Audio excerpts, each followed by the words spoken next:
Del Evangelio según San Mateo. Por eso, el reino de los cielos será semejante a 10 jóvenes que fueron con sus lámparas al encuentro del esposo. 5 de ellas eran necias y 5 prudentes. Las necias tomaron sus lámparas, pero sin proveerse de aceite, mientras que las prudentes tomaron sus lámparas y también llenaron de aceite sus frascos. Como el esposo se hacía esperar, les entró sueño a todas y se quedaron dormidas. Pero a medianoche se oyó un grito: «¡Ya viene el esposo! ¡Salgan a su encuentro!». Entonces las jóvenes se despertaron y prepararon sus lámparas. Las necias dijeron a los prudentes: «¿Podrían darnos un poco de aceite porque nuestras lámparas se apagan?». Pero éstas les respondieron: «No va a alcanzar para todas. Es mejor que vayan a comprarlo al mercado». Mientras tanto, llegó el esposo. Las que estaban preparadas entraron con él en la sala nupcial y se cerró la puerta. Después llegaron las otras jóvenes y dijeron: «Señor, Señor, ábrenos». Pero él respondió: «Les aseguro que no las conozco. Estén prevenidos, porque no saben el día ni la hora». Hola amigos y amigas, les invito a escuchar este relato. Dios de Israel, has hecho todo lo posible para que dejara de creer en ti. Si alguna vez has pensado poder hacerme desviar de mi camino, pues bien, yo te digo, Dios mío, Dios de mis padres, no lo lograrás.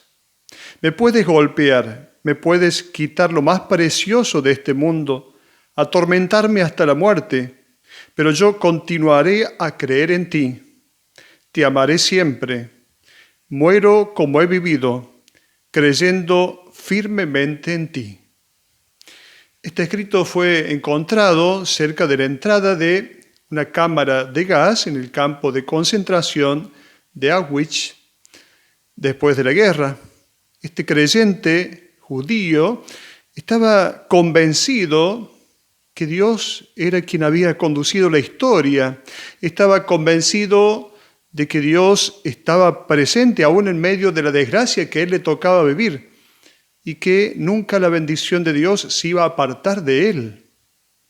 Ciertamente lo había perdido todo, pero no el amor y la fe en el Dios de sus padres.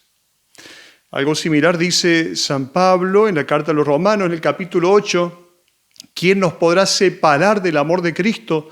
La tribulación, la angustia, la desnudez, el hambre, la espada. Y termina diciendo San Pablo que nada podrá separarnos del amor de Dios manifestado en Cristo Jesús. La fidelidad del creyente es una correspondencia a otra fidelidad que es la fidelidad de Dios.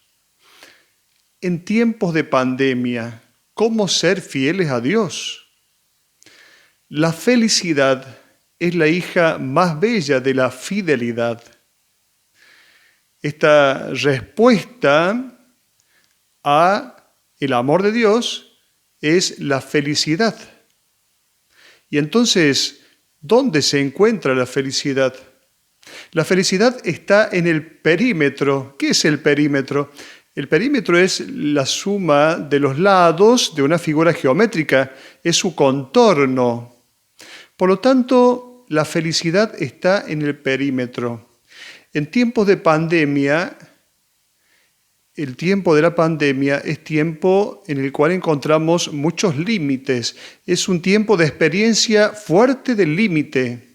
Pero el límite es una invitación a la posibilidad. En las experiencias humanas marcadas por el límite, la felicidad se encuentra no en la espera de lo que va a venir, sino en la apertura a la creatividad. Así se vive entonces esta fidelidad a Dios. En la película El circo de la mariposa se puede ver que se ha transformado el límite de cada uno de los personajes en una verdadera posibilidad. Cuando la Biblia habla de sabiduría, se refiere sobre todo a este arte que podemos tener nosotros de orientar la propia vida, pero orientarla bien. Y de esto nos habla el Evangelio de hoy. ¿A través de qué? A través de una parábola. Se dice que hay una fiesta, la fiesta de bodas. La fiesta de bodas en Israel era una fiesta muy solemne, una fiesta que duraba una semana más o menos. Y en el primer día de la fiesta, el esposo, ¿qué hacía? Iba a la casa de los suegros para luego poder llevarse a la esposa a su casa. Y lo esperaban para darle la bienvenida a algunas damas de honor, algunas solteras, amigas de la novia del pueblo, quienes allí estaban cantando, danzando y esperaban con las lámparas encendidas. Acompañaban a la amiga que luego iba a la casa del novio, que luego ya era el esposo.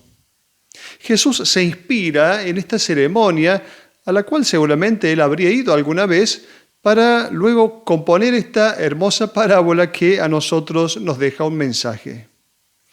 Si se tiene presente que tanto el número 5 como el hecho de las vírgenes son símbolo del pueblo de Israel y que el número 10 indica totalidad, entonces, en primer lugar, podríamos decir que es bastante fácil captar el mensaje central de esta parábola, diríamos el sentido original que tuvo en boca de Jesús. Las 10 vírgenes representan al pueblo de Israel, que espera al Mesías. El Mesías es el esposo. Una parte de este pueblo, las 5 vírgenes prudentes, esperan preparadas para acoger al esposo. Y entra en la comunidad cristiana. Y otra parte, por el contrario, ¿qué sucede? Se muestra indiferente al mensaje de Jesús, es infiel, se queda fuera de la sala del banquete.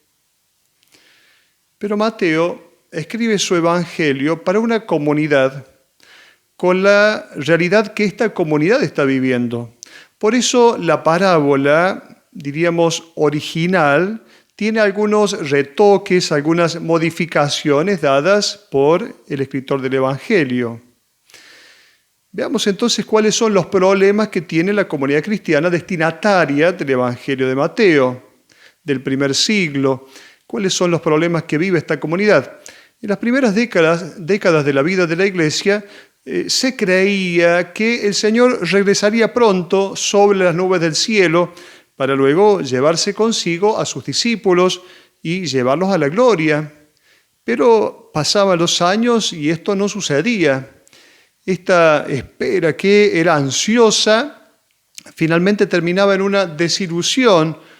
Y bueno, llegaba entonces el desaliento, llegaba el cansancio. Y esto es lo que sucedía en aquellas comunidades, lo que sucede por otros motivos también en nuestras comunidades. Y como consecuencia, muchos cristianos empiezan a abandonar la fe. Por eso, para llamar de nuevo a estas personas que habían dejado que se apagara en ellas la llama de la fe y para un poco sacudir a aquellos otros que tenían la fe un poco reducida a una especie de llamita vacilante, Mateo va a reescribir esta parábola, a darle un poco una nueva interpretación.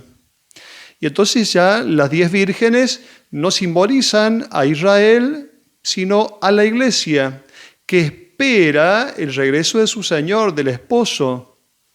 Es lógico que no aparezca en esta parábola la esposa, en ningún lugar aparece la esposa. ¿Por qué? Porque la esposa es la comunidad cristiana que está representada en las 10 vírgenes. 5 de ellas eran necias y 5 eran prudentes. Aquí Mateo vuelve a un tema que a él le gusta mucho. En la comunidad cristiana conviven al mismo tiempo el bien y el mal, el trigo y la cizaña que crecen juntos, los peces buenos y los peces malos que se encuentran en la misma red.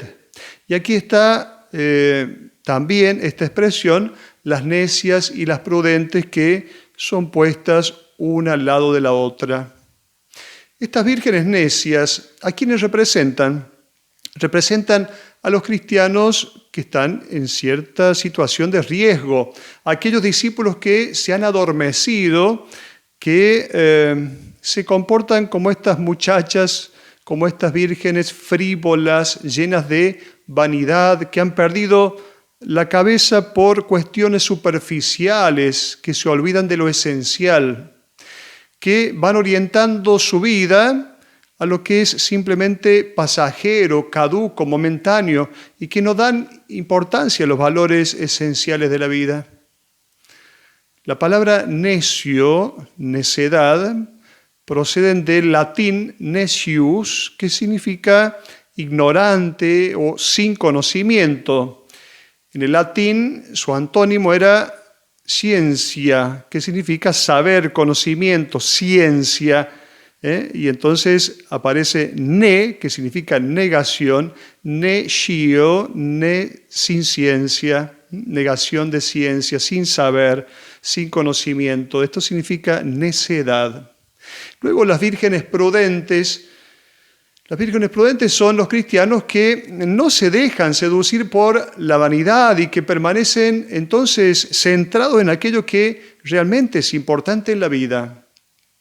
La parábola es propuesta a los cristianos de hoy, porque es una parábola también para nosotros, a los cristianos de hoy, para ayudarnos a reconocer que esta virgen necia está en cada uno de nosotros. No es que tenemos que pensar que por un lado están las prudentes, por otro lado están las necias.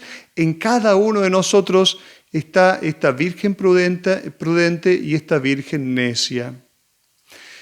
El comportamiento desconcertante de estas vírgenes prudentes que rechazan compartir su aceite con las compañeras tiene dos mensajes. El primero es que el aceite es intransferible. La experiencia de fe es un acto personal.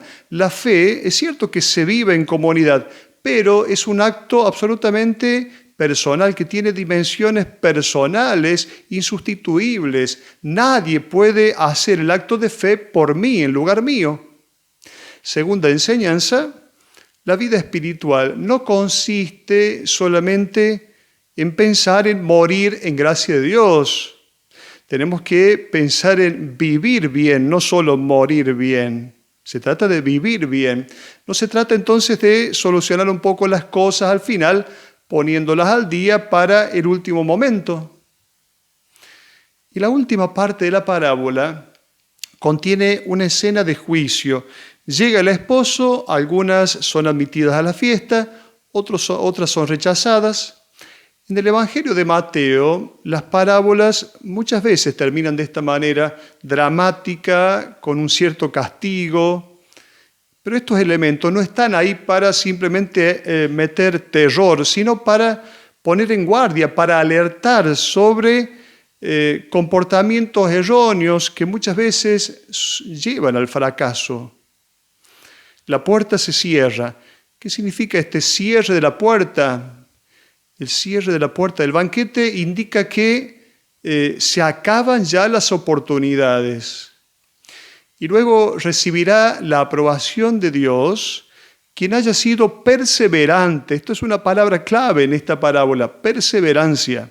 Quien haya sido perseverante manteniendo encendida en la mente, en el corazón, la luz de la fe. Recordemos que la calidad de un amor se verifica con el paso del tiempo, con la perseverancia. Una fe con fecha de vencimiento no es una verdadera fe. Puede ser superstición, puede ser una simple devoción pasajera, pero no es fe. Recordemos lo que dice el libro del Apocalipsis en el capítulo 3, cuando se escribe a la iglesia de Laodicea. Conozco tus obras, no eres frío ni caliente. Ojalá fueras frío o caliente. Por eso, porque eres tibio, te vomitaré de mi boca. Una expresión bien fuerte. Y luego será condenada, diríamos, será declarada insensata la parte nuestra, la decisión nuestra, que haya seguido estas propuestas de Cristo, pero solo por un tiempo, y después, quizá por el cansancio, se haya dejado seducir por otros intereses. Por tanto, estén atentos, dice Jesús, para finalizar la parábola, porque no conocen ni el día ni la hora. Es una última llamada a la vigilancia. El esposo puede llegar de un momento a otro y es necesario estar siempre preparados para acogerlo.